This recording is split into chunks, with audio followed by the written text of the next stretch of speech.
All right, let's review the newspapers as we have them in the studio. We also touch base with myjoyonline.com. Hello to you, Joseph Akablay. Hello, Mavi. Good morning. How are you doing? Good morning. I'm good. How are you? Great. It's good to see you again. Yeah, definitely. You too. Let's say hello to Jay Hyde.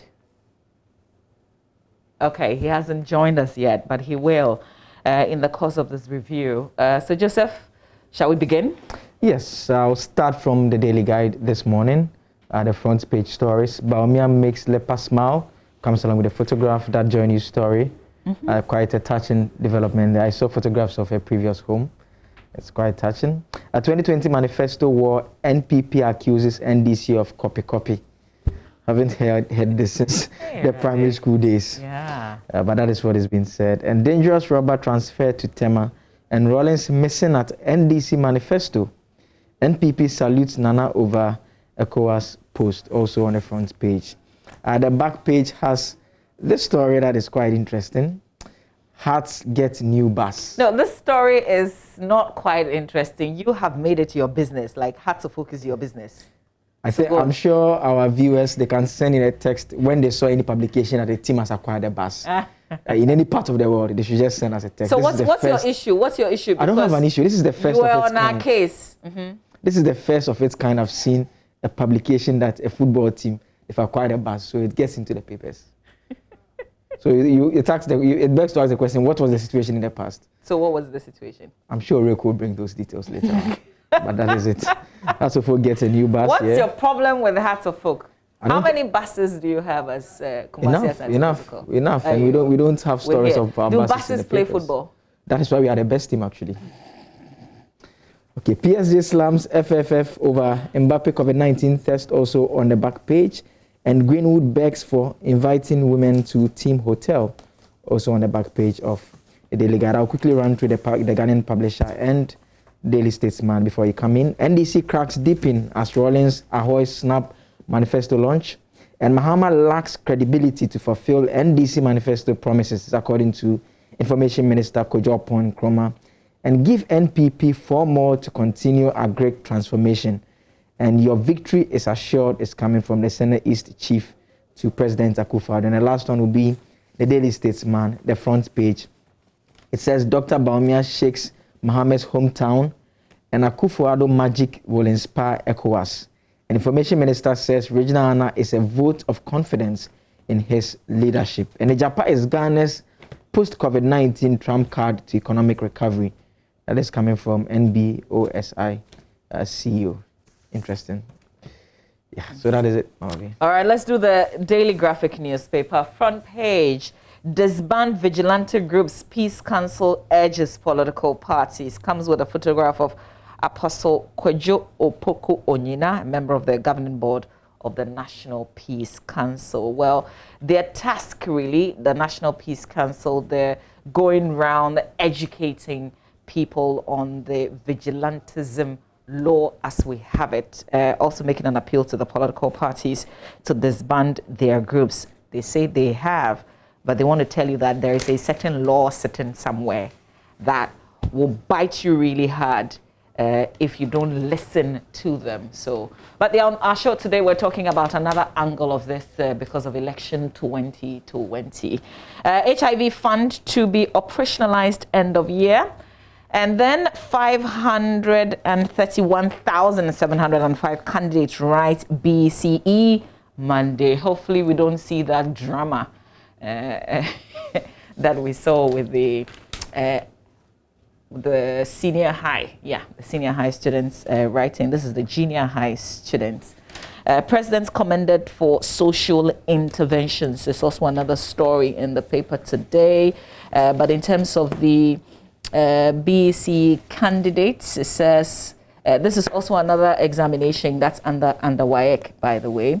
WAEC says it's ready to conduct this year's basic education certificate examination, taking into consideration all the security measures and COVID-19 safety protocols. The bit about the HIV fund, the National HIV/AIDS Fund will become operational by the end of the year, 4 years after its creation by law.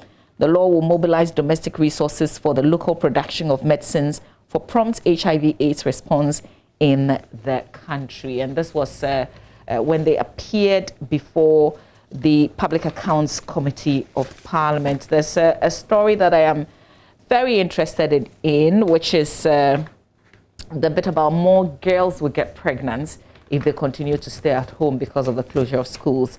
After we've gone through the headlines, I will share a bit of details and the worry as this advocacy group, Education Watch, has been warning all of us. On the back page of the Daily Graphic, let's see what's in the center spread first. Okay, center spread.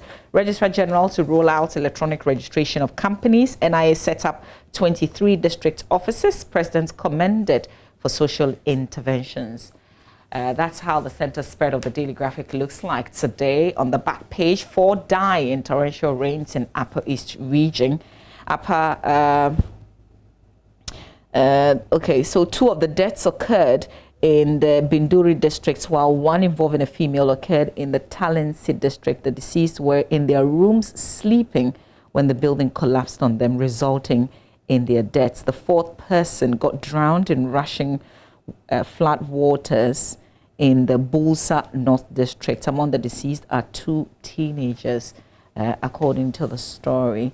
And then there are also some stranded passengers. Hundreds of private and commercial vehicles and commuters were stranded between Kobori in the Boko West District and Bazua in the Binduri districts of the Upper East region last Monday because of a bridge over the flooded White Volta at Kobori. It had been submerged. So this damage, really, you can't even begin to quantify it.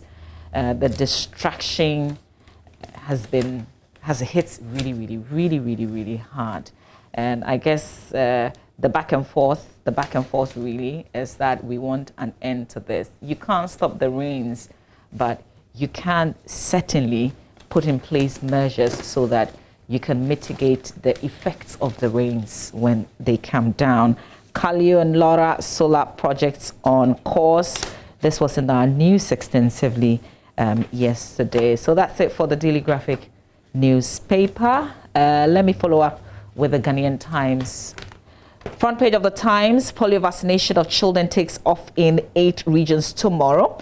Ghana records 143 new COVID-19 cases.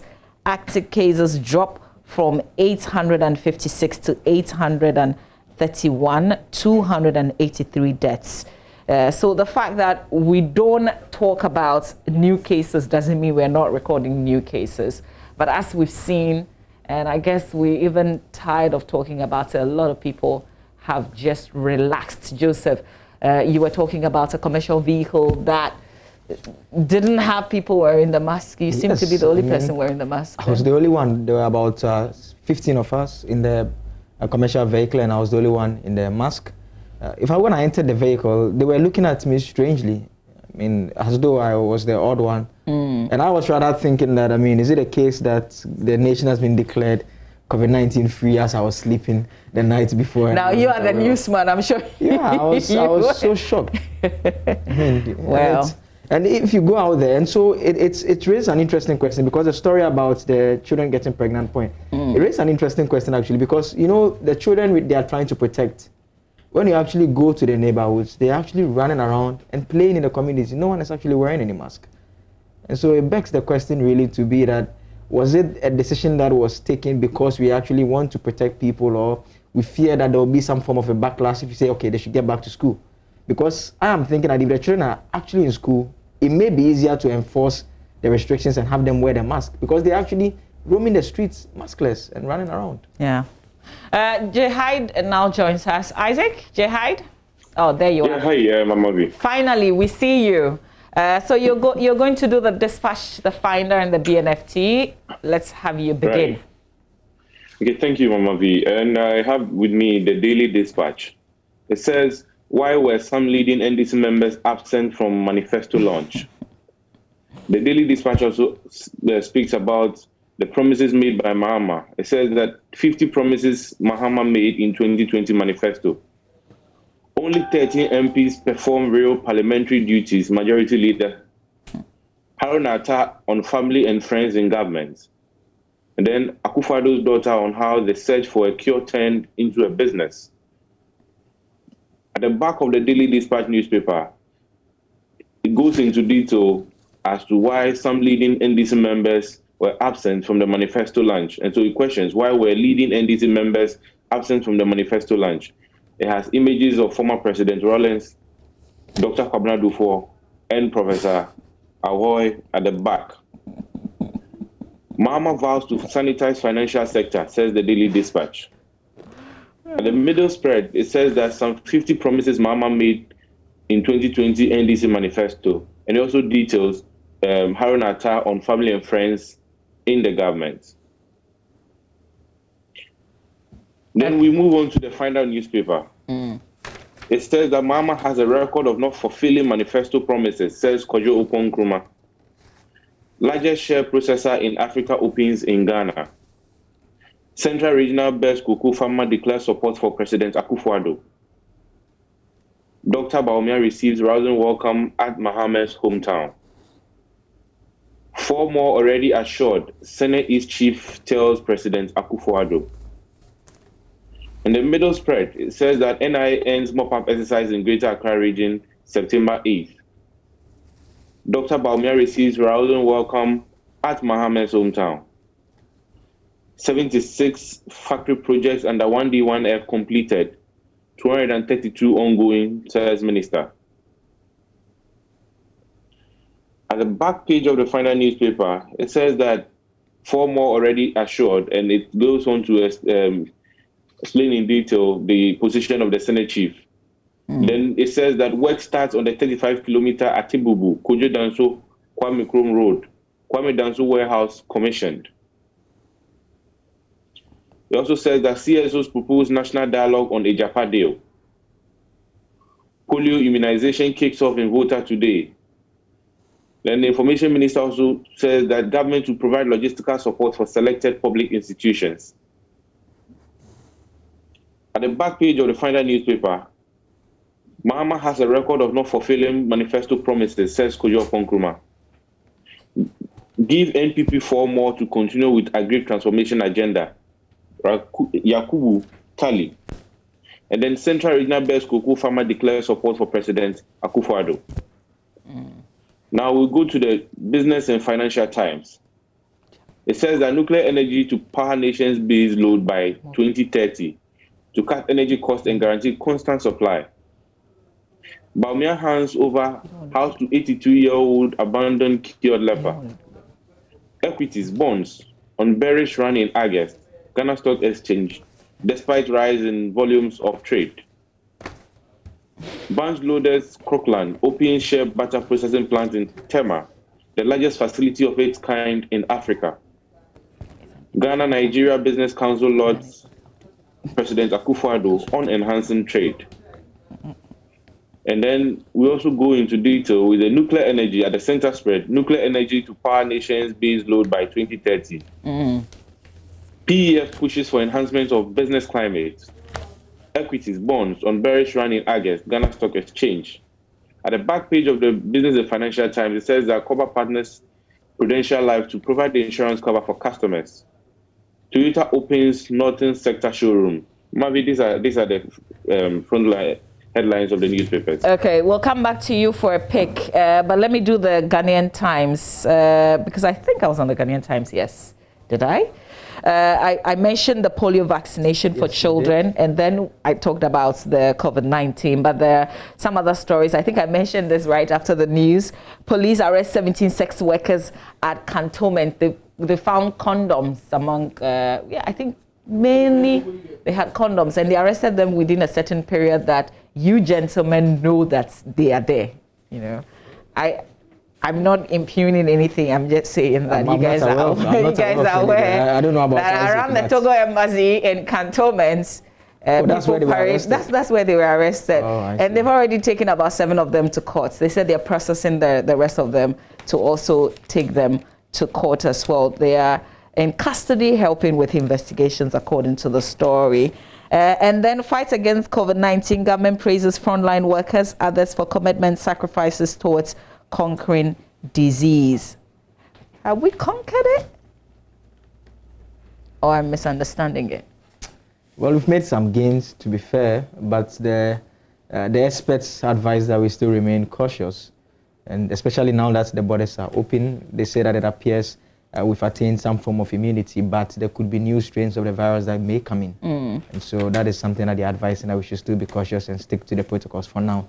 To the point that we have at least less than 100 active cases, that is when we can be said to have completely, contained the situation. Not when we've recorded 143 new cases, I guess. All right, now there are some crime stories, including that of the sex workers, the commercial sex workers, but there's also this guy that he's been described as a notorious laptop thief. He's been grabbed in whole. The story is in the Ghanaian Times newspaper. So he says he's usually a driver in Accra, but then he goes to Ho once in a while to go and steal. But he says it is not his will. You know, he feels like there are some forces. His parents have tried to help. They've tried to get him to not do what he does, but still something pushes him to do it. And when he was arrested, he was begging the media not to report it.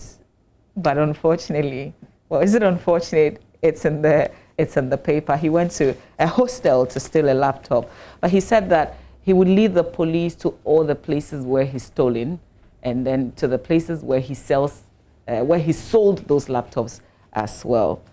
He sounds genuine in terms of he wants to change. So I would have wished we had some of the victims to also react to this story. I mean, people who have, these are poor students, some of whom have had to struggle to be able to afford laptops, and you take them away in such a manner. I mean, he should be processed for court, obviously, but more importantly, if he is able to help retrieve some of the stolen items, it helps in terms of the sentencing regime that will be handed him. Because at least he has made some efforts. The other thing I'm asking myself is, how will where they will take him reform him appropriately? I mean, is it going to harden him, or is it actually going to help? Because from the way he's sounding, this is, and do you get what I mean? Well, prison as a punishment serves various purposes. The first is that they want Don't talk about prisons in general. Talk about Ghana prisons.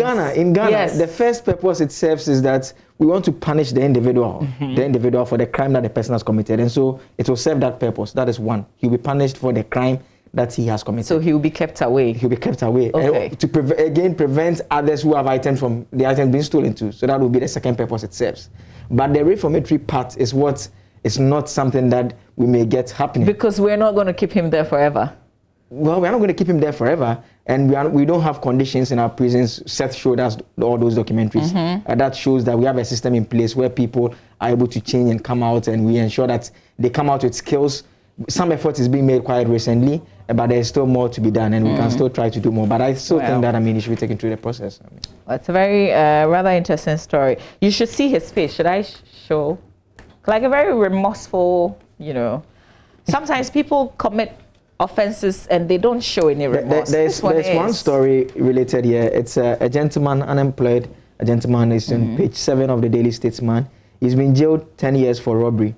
I read a story elsewhere, but the angle was a bit different. So he stole a handbag of a woman, and the handbag actually just contained 70 cedis. And so that was what it contained. And he's been given 10 years. Yes, and so, because of the circumstances of it. The act and the force that was used. What was in the bag? He had a knife. He threatened to harm her if he fails to hand the items. And so he's also been sentenced to 10 years in jail. And so his loot for the day was 70 cedis, aside from the ID cards that were in the bag. The ID card and a name tag and umbrella. Those were the items. 70 for 10. Yeah. Oh, yeah. Listen, you have to be punished when you commit an offense like that. But there are those who have argued about the sentencing regime, alternate forms of sentencing.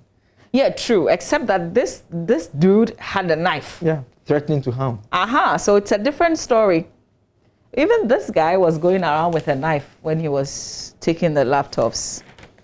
But Charlie, things are hard though. Don't be stealing other people's stuff. If I have a laptop, you think that when things are really, really hard for me too, I can't sell. Why do you think it's easy for you to come and take my laptop and go and sell? I've got the National Enquirer. Give NDC chance to rescue nation from Nanado's affliction. That's the chairman of the NDC of Oswampo for saying there. Former NDC female appointee solidarized with Nana Opoku Ajimai. NDC will expand the access to legal education. That's Haruna Idrisu talking about this specific policy. The People's Ahotopa Manifesto launch, that's the banner headline. Jobs, prosperity, and more as NPP trembles. I think we've got the last paper, which is The Observer, and then we will settle down. We've talked about some of the details already, but Joseph, just quickly go through The Observer. The Ghanaian Observer front page says 4 more years for Akufo-Addo. Senate East Chief assures. This story seems to be in all the papers. Oh. Yeah. Bawumia gives house to 82-year-old leper abandoned, cured leper there. The house has been given to her. Yeah, I was just thinking, our producer, can you pull the pictures out for us so that we can wrap up and say Ayiko to Seth Kwame Boateng, who told the story, and then the vice president coming through and supporting. Was beautiful, really, really beautiful. Okay. What touches me about the photographs is old residents. I mean. Yeah, I was just going to say that the chief, the significance is the fact that he's a chief, and he's openly doing what he's doing. You get what I mean? I guess that's why it's trending. All right, Jay Hyde, any story that you want to focus on? Well, actually, I was going to pick the story on the vice president and the cured leper because I saw the images yesterday and it was so touching. I believe that if all Ghanaians are going to be as passionate as our vice president and other personalities who out of JoyNews. In fact, in this particular story, the vice president makes mention of the fact that he was watching JoyNews, and I think that you have to be commended for that. That he was watching JoyNews and saw the story made by Seth Kwame Boateng. I find it interesting because it is not only this story that has made a difference in the lives of people. I mean, we've seen some of the stories that you have done, like the story of the fishermen and the frozen fishes, then the illegal act being committed on our seas. Several of such stories. And so JoyNews, this is commendable, and you should keep doing what you are doing. But the vice president has made a difference in the lives of this woman and her family. And I believe forever it will go down to be commended. Also, I have seen Ghana-Nigeria Business Council laud President Akufo-Addo on enhancing trade. I find this also very interesting because of the times that we find ourselves. The Ghana-Nigeria brouhaha should not in any way be downplayed because of the importance in the relations that we have. For a very long time, Nigeria has been giving us oil on credit. And I believe that we also know of the Ghana West Africa gas pipeline and some of these partnerships that we have. And so anything of trade that seeks to, affect our relationship, something that we don't in any way must condone. And so if I don't know what is informing the partnership in terms of the council lauding President Akufo-Addo, but it's a step in the right direction. It tells us that one way or the other, temper seems to be coming down. We are hopeful that in the coming weeks or by the end of the year, all trade issues which is happening between Ghana and its neighboring country is resolved. But lastly, I also want to look into the shea butter processing plant in Tema, which happens to be the largest in Africa. Once again, the industrialization drive is ongoing, and it's good for we the youth because it means that more people will be employed. Then, of course, the shea butter, people up north who are producing some of these things will equally be getting money or value for their money because now there's a direct processing plant in Ghana that will be buying their produce for them to also make ends meet. Okay, well, very well said there, Jay Hyde. Joseph, you wanted to talk about the closure of the schools and what Education Watch is saying if it continues, because schools are going to be closed for the next 4 months, and they've got this data that suggests that girls are getting pregnant because obviously they are idle, and the fear is that more girls will continue to get pregnant because they are still staying home. Yeah. There's nothing we can do right now. There's nothing we can do, but I still feel that, for now, I would have hoped that the Ghana Education Service and the Ghana Health Service, from the experiences we had from reopening the schools, they should be tracking the data, some sort of, we are not a society that tends to lean towards a lot of research. By now, there should have been some studies to conducted to see the systems that were put in place, how effective they were, how many cases were recorded, so that we see whether we can improve upon that situation. We can even manage the opening of school. For now, tertiary schools are still closed.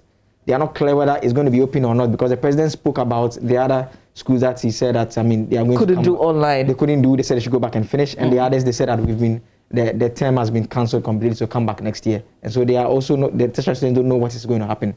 And you have the students, they are at home. Like anytime, I have a nephew, whenever I go home and I see this young man, I said to him the last time that I'm so sure by the time school resumes, he will not be able to write his name. I keep saying it to him. But listen, I think as parents and guardians and as Uncle Akable, you have a responsibility. Because, Ghana Education Service can't do it all. I agree. Children don't sleep in school, ideally. I agree. Yes. I agree. So does it mean that if we didn't have schools, we couldn't take care of our children, make them responsible? Well, it would have been tough, and that's why we have the schools. And so, the parents and uncles will continue to do their best. But we need to have a conversation about what system should be. And the interesting thing is that, there are very good international schools that are running the programs online.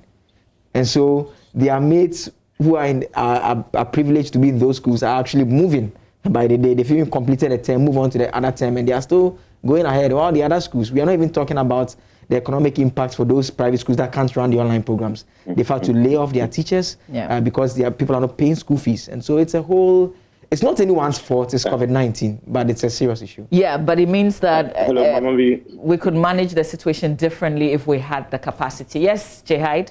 Yes, the ministry put together a committee to assess all these issues going on. It's a stakeholder committee where you have the parents represented, the Ghana Education Service, and all other relevant stakeholders. Hopefully by 24th of this month, it is expected that they will come out with the report, and that would inform the decision of whether to reopen or not moving forward. But having said that, I think that, yes, we agree. In fact, the Africa Education Watch, they cited a report where out of the Ebola pandemic, in places like Liberia and Sierra Leone, due to the lockdown, they had about 12% increment in teenage pregnancy. It is at the back of some of this research that some of these CSOs are very worried about the situation of children being in the house as of now. Yeah. But while we are concerned about that particular position, we should also be careful not to, push too hard, because we need to ensure that before schools are reopened, the necessary measures are in place to protect our kids. Absolutely. If you go to the UK today, some countries have opened and have had to, reimpose some of the measures to safeguard their citizens. Okay. So we need to. Our time is up. Our time is up. But Jay Hyde, you're with us the rest of the week. So, Joseph, Jay Hyde, we want to end with what we talked about. The vice president putting up a structure after JoyNews said Kwame Boateng highlighted the story of this brave old woman. Pictures for you as we take a breather for sports.